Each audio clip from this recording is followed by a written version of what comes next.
Thank you for turning to 10, your news leader. 10 News Conference with Gene Valicenti continues right now. Welcome back, everybody. My guest in studio today is Marc Perlman. He's the CEO of Ocean State Jobla. Went in business with his brother a long time ago, and they came to Rhode Island. Marc, thanks for coming in. Thank you. Always nice to be with you. You're very popular when you come on my radio show. We talk about a whole host of topics. Let's talk about tariffs up top, because you pay them. And you gave me the primer. When the container comes in to Port Newark, wherever it's coming in, let's say it's loaded with flip-flops, you have to pay the tariff to release that container. You're correct. And then what do you do to make up that money? Well, tariffs are not very complicated. Yep. You're just paying more dollars for the merchandise that you're purchasing. So, Gene, if you had a lemonade stand and somebody told you had to pay more for the lemons, somebody's got to pay. Either you're going to make less money or the customer's going to pay more for the lemonade. It's as simple as that. Yeah, but there are things you can do. You can call up the maker, you call it, or the manufacturer, and say, hey, I'm not paying you 50 cents anymore, it's 45 now. And you might eat it, and then some of it is passed along to the customer. But you're exactly right. It's pretty much of a shared pain. Yep. So, if you're dealing with fair people, the people that are making it will eat some of the pain, we'll eat some of the pain, the customer will eat some of the pain. But the reality is that when the chief executive officer from Walmart says prices are going up, all right, he has no choice. He's got to pay his people, he's got to provide health care, he's got to pay for the trucks and the fuel that goes and all the people that work there. It's shared pain. Yeah, are you saying the same thing he is today? Yeah, absolutely. I mean, if I have to pay more for a product, we can eat some of it. We'll fight to get the price to the best that it can be, and then some of it the customer's going to eat. Well, the president says, listen, it's shared pain because the Chinese have been taking advantage of us, and it's time to fight back, and nobody likes to fight, and there's a price for that. And when you and I discussed this a couple of years ago during Trump 1, you weren't mad at the president over this because you said you got to be tough with the Chinese. What are you saying today? So I would agree that from 30,000 feet, the point that Trump makes that we've been abused for a long time, and it's complicated. There's very interesting ways that the Chinese manipulate this, and we don't have time to get into it. But he's correct from 30,000 feet. I would suggest there would be other ways that we could have a much smaller tariff that could accomplish the same thing and encourage the Chinese to let's say, behave a little bit more appropriately. Right. Did the president get spooked when Jaime Diamond is alleged to have called him and said, wait a minute, you're picking a fight with the world, you're going to crash the markets, and all of a sudden those reciprocal punishment tariffs came off China. Now we're about 30%? So, yes, but 30% is a lot. Yeah, okay. If you're buying something for $10, you're paying $10, and all of a sudden you're paying $13. Yeah. That's a lot. And Trump has his own style. I don't want to be, political here. I'm just, talking about the results of the behavior. Yeah. All right. What would be your recommendation? Let's say he called you and said, you're on my council. What should I do? Post the mess that we're in, post-fight, what do we do now?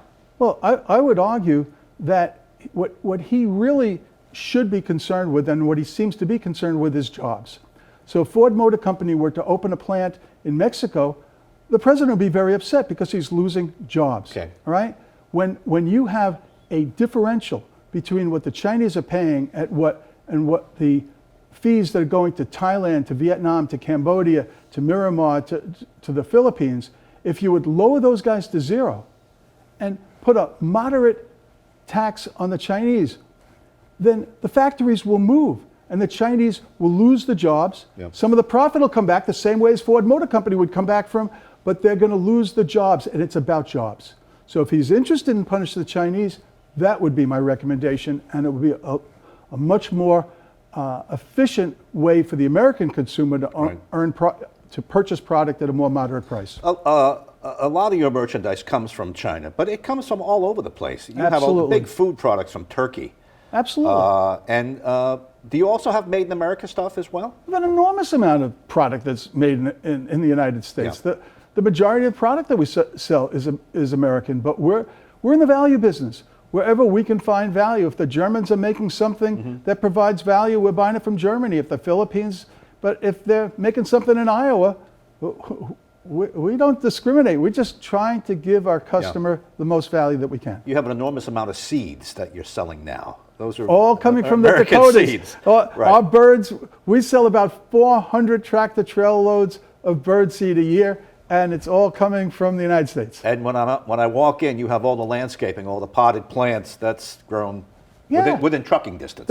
We're not bringing in soil from Slovenia. Okay. All right. When I come back, I want to ask you about truck tolls, about expansion plans, and about trying to do business in Rhode Island in general. Stay with us. This is the CEO of Ocean State Job Lot, Marc Perlman. That news conference continues.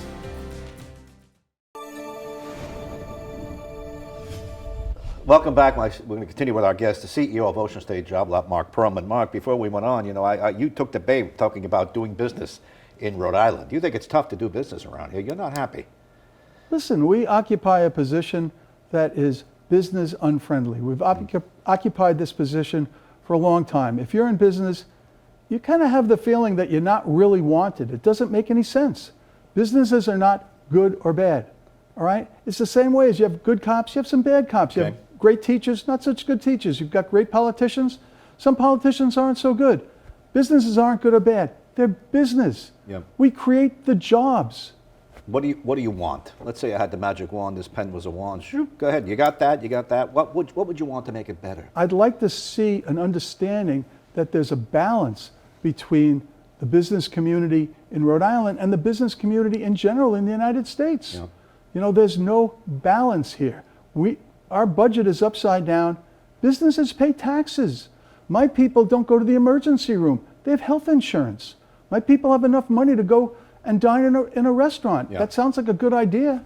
The governor just told me on the radio that things are getting better, that we're moving up the CNBC rankings. We're not dead last anymore. We've moved up 10 notches. He cited a few other surveys. I think you want to cite something? Well, you have a quote you brought in for us? Go ahead. Yeah, I brought it because I didn't want to misrepresent Leonard Ladaro, who's an economist at the University of Rhode Island that many of you know runs reports all the time. And he said Rhode Island's March data wasn't just bad, it was god-awful, okay? It was the worst he's seen since the great financial crisis in 2008.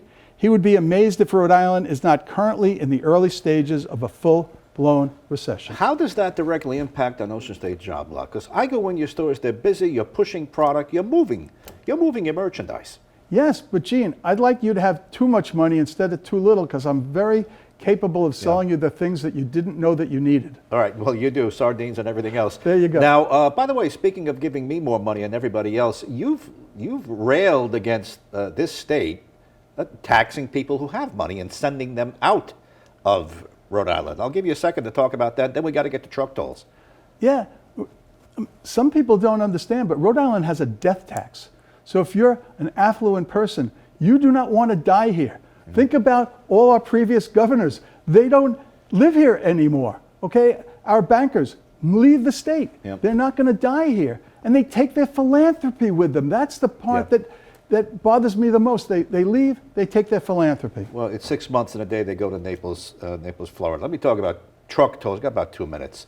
I asked the governor today, how is he going to help you get through this? You don't want to pay the truck tolls on all your trucks that are moving around Rhode Island. Here's what he said to me. Roll that, and then we'll talk about it for about a minute. Go ahead.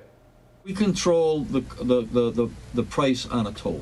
Yes. So we can adjust that price down, which is we intend to do, so that when we actually total everything up, that the amount of monies that the state businesses have paid in the past would not be larger than what they're going to pay now. So it's a low toll for everybody. We can lower the toll. We can lower the cost, and we can find other ways that we can across the board help our small businesses and save dollars for our small business. I'm always looking for ways to do that. That's the answer. He's going to put a lower toll, but for everybody, and you're going to have to pay it. Well, I just want everybody to understand, this isn't like you're going to visit your aunt and you're paying a toll over a bridge.